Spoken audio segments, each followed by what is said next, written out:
Hello and welcome to this tabletop terrain time-lapse video. Nailed it! So, long story short, back in June, a friend of mine and I had planned on doing a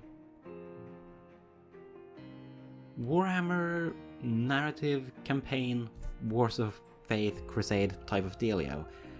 And for that, I had decided to make some Mayan Aztec-inspired temple terrain for these Serpent Folk miniatures I got from Steamforged Games. Actually, I got them from Outland, but they're produced by Steamforged Games. Anyway, we have about 20 hours worth, well, almost 20 hours worth of time-lapse footage to go through, although some of it didn't get recorded because I ran out of storage space. So this was an ordeal. So anyway, with the intro out of the way, I believe we're about to have a segment of Past Me explaining what they're doing. So take it away! Alright, so you've probably seen me working in the time-lapse, but I'm not sure if I've told you what exactly I'm working at.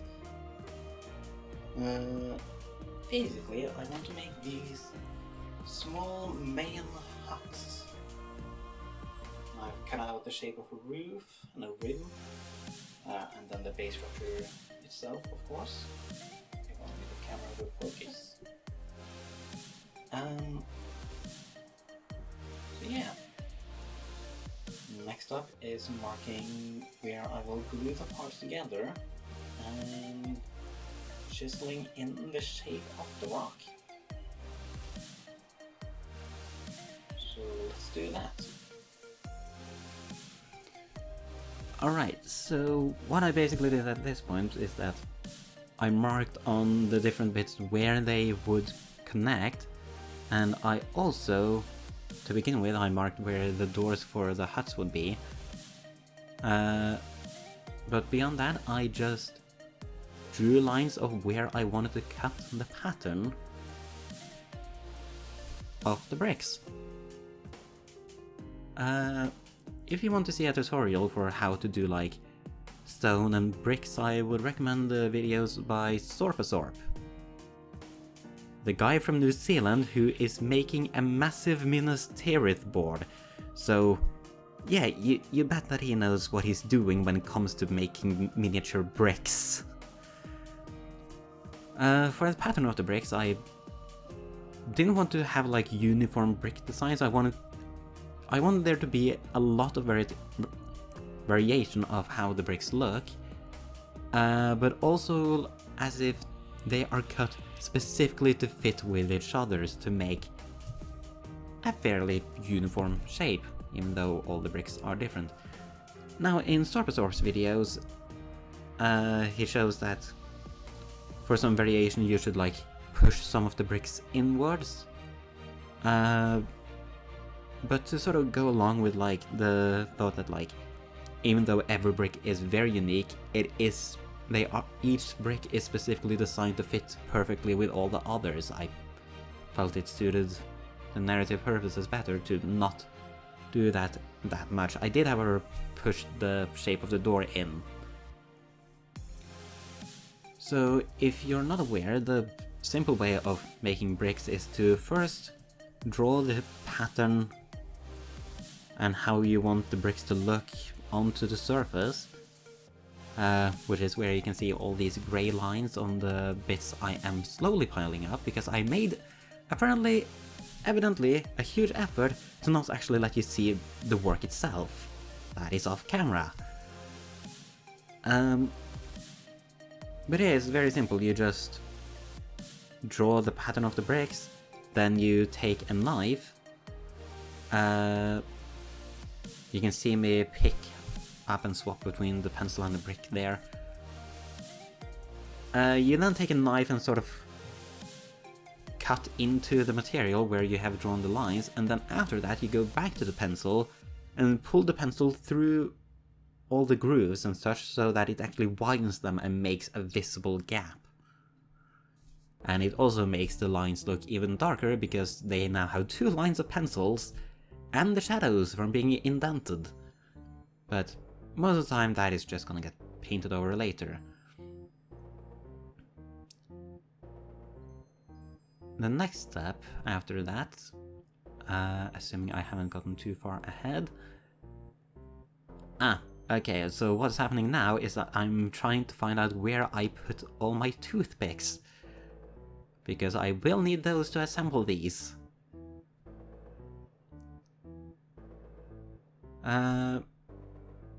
Basically, the glue takes a long time to dry.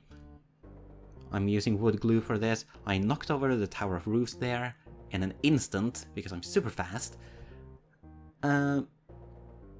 But no, the next step is to take some aluminum foil, roll it into a ball. You can see it on the table there, next to the knife and pencil, and just sort of mush it into the material, making this sort of pattern that looks very convincingly like stone.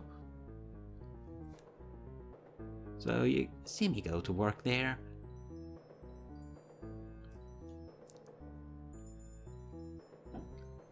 And once that is complete, I just jabbed toothpicks into the material so that I could see how they would line up and I could dry fit them together before applying the glue.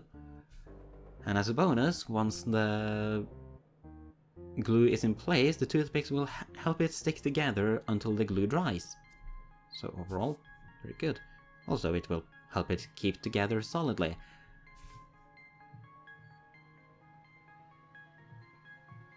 And at this point, I suddenly got an idea for these little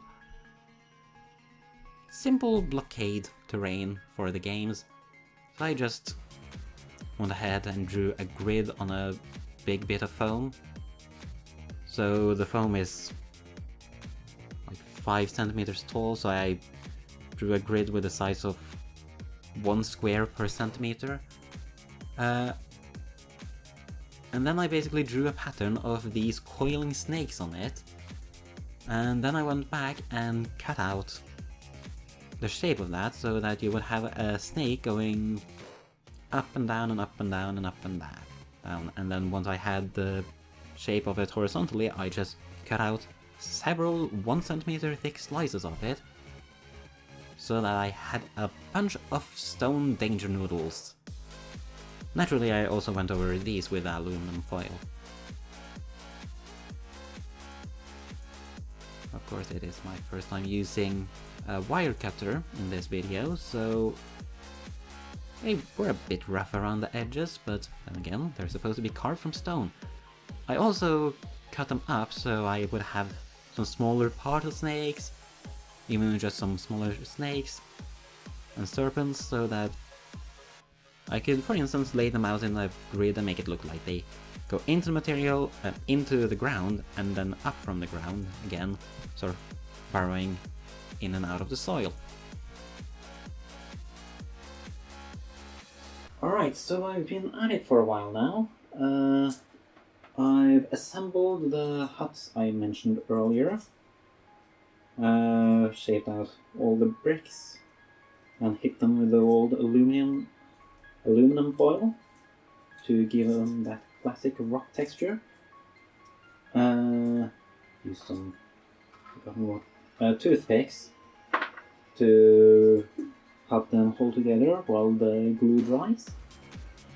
And then after that, I took a big piece of foam, a long, thick piece of foam, and I drew a grid on it. I didn't use this part because the grid got very uneven.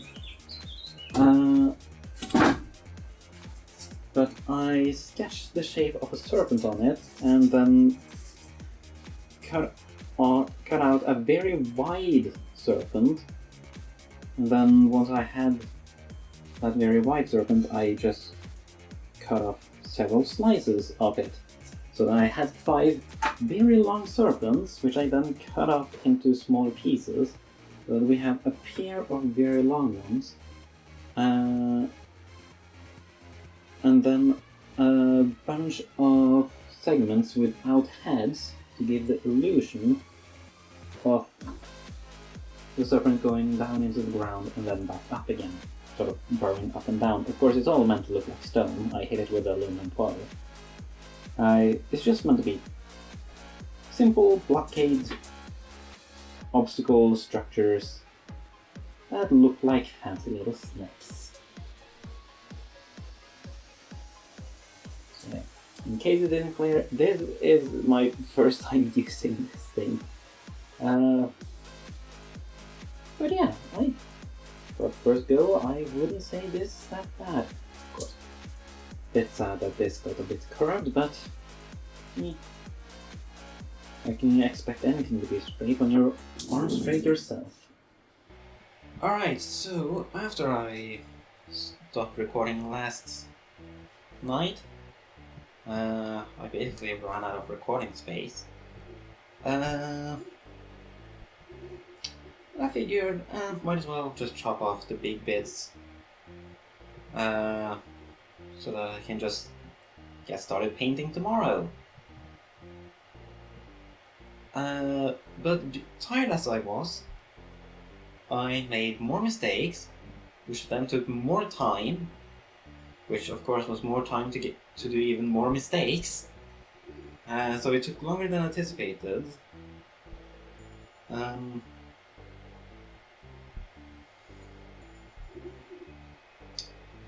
yeah. Basically, I can't start painting today because I have to do all the rock patterns on all the terrain. And these small pillars on the side here, they're just the offshoots of these bigger pyramid thingies. Also got a Space Marine and my Fireblade Tau, Renal, and Mort standing here for scale. So yeah, make this a lesson. Take breaks, rest, don't push yourself too hard. It's only proof that some people think that when you love working with something, you don't burn out. False. The more you like working with something, the easier it is to push yourself to burn out. So don't do that. Anyway, I now have to work for hours and get this chiseled. Funny one. Anyway, off to work I go. And with those wise words of sleep-deprived past me, we go back to the time-lapse. And I simply just went back to what I did with the small huts earlier, but this time with those bigger platforms. For the bigger platforms, I decided that I wanted to have like big chunks of stone around for the first 2 centimeters of the outer edge, and then sort of have a pattern of bricks filling in the middle. I also made sure that there would be gaps in the bricks on the center of each face, so that I more easily could align all the terrain pieces later for setting up the board. And yeah, I went to work with all the remaining pieces, using the same method of draw pattern, cut pattern, draw into pattern again, and then going loose with an aluminum foil. Now for the bigger pieces, I had to use larger bits of aluminum foil because it simply I needed to cover more area at a time. And also, from stamping so much with the aluminum foil, I eventually put on a plastic glove so that my fingers wouldn't get as sore from handling these curled up metal sheets, basically.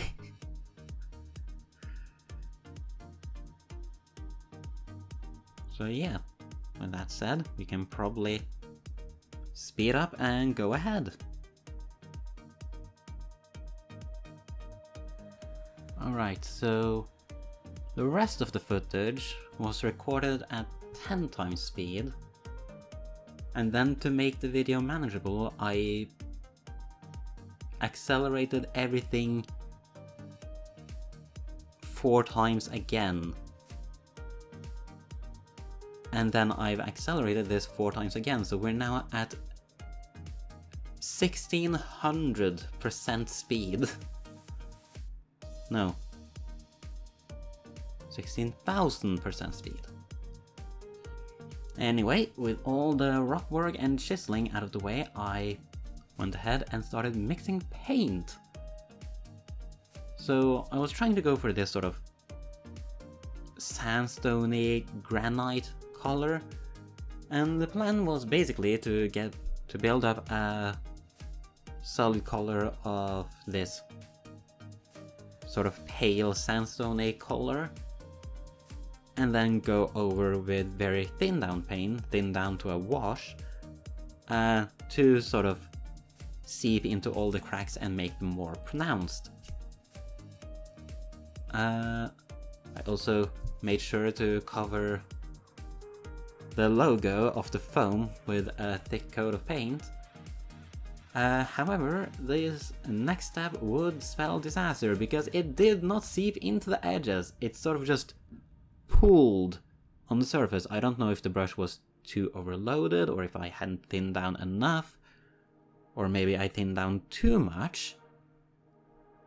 Anyway, it sort of just became this dirty mess of paint.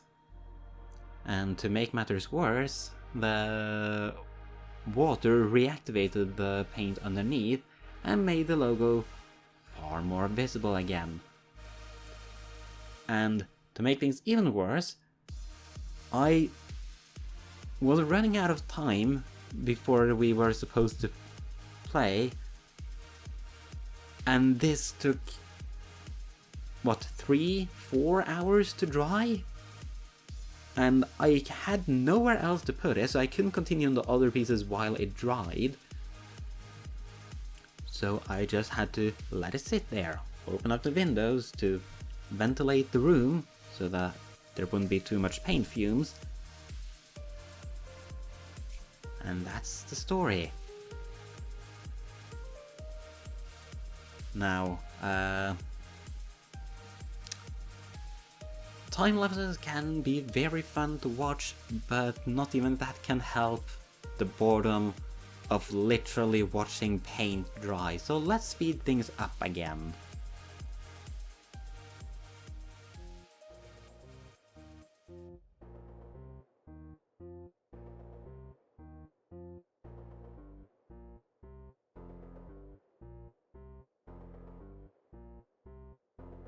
Alright, now that we're done watching paint dry, we're moving on to the next step of the painting process, which is trying to dry brush with pure white to make it both look more dusty and to sort of brighten it up a bit more again. Of course, the previous step had left it sort of stuck to the paper, so it was a bit hard to dry brush the edges and get it off the paper. Anyway, we have now moved on to the next one. I tried to match the color of the previous one, however I matched it to the color in the palette and not to the color after washing it, so it is far paler than the previous one, and I was not repeating the wash step. I simply did not have time for that, so I simply left it to dry, and then once it was done I went on to dry brushing again.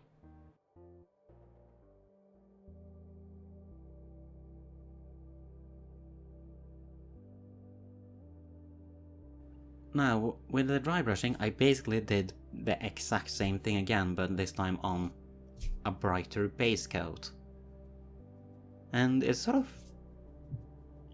The goal was sort of sandstone, but it sort of became a more sort of granite-like texture.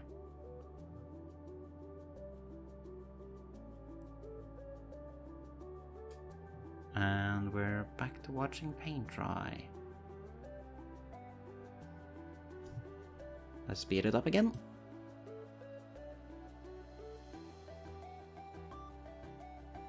But now, finally, that the big chunks of stone were done drying, I can now finally do all the smaller pieces and have them on the table at once, so that I could paint the first one, then move through the line, and by the time I'm done with the last one, the first one is dry and ready for the next step again.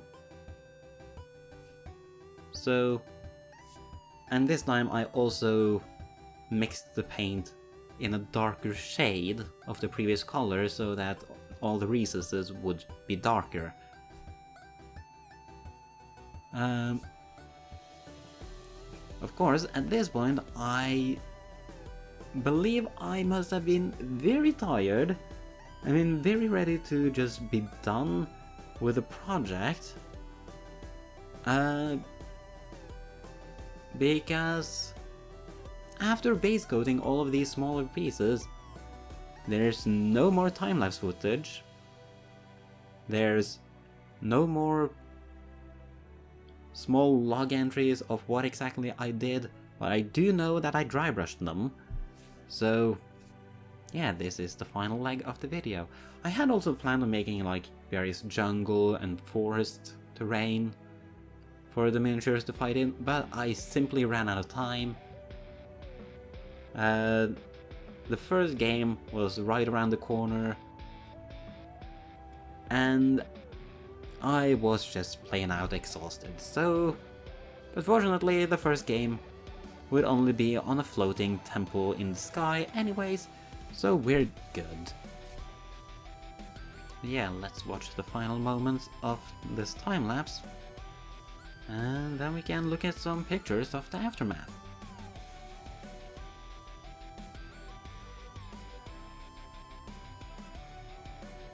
Oh, and of course I did go back on some terrain pieces to thicken up the coat where it was a bit dark in places. Most of the time I just used the natural paleness of the material to my benefit and variation, but some places I needed it darker. So I set up all the terrain in my kitchen. As you can see, half of the board was only just finished power washing. Oh my gosh, the pictures are moving too fast. Okay, so basically, the logic was that the earth cast of the tower was power washing the platform after fixing the whole floating temple in the sky thing, and then the Alpha Legion attacked, so they didn't get to finish. We have some pictures here from the first match as well. In this picture here you can see my custom-made ethereal for this narrative game, trying to have a secret meeting with one of those snake people in a... what is that, mauve? Magenta robe? But yeah, that is everything we got, so thank you for watching, and welcome back next time, whenever that is, because I'm very regular with uploads these days. Bye!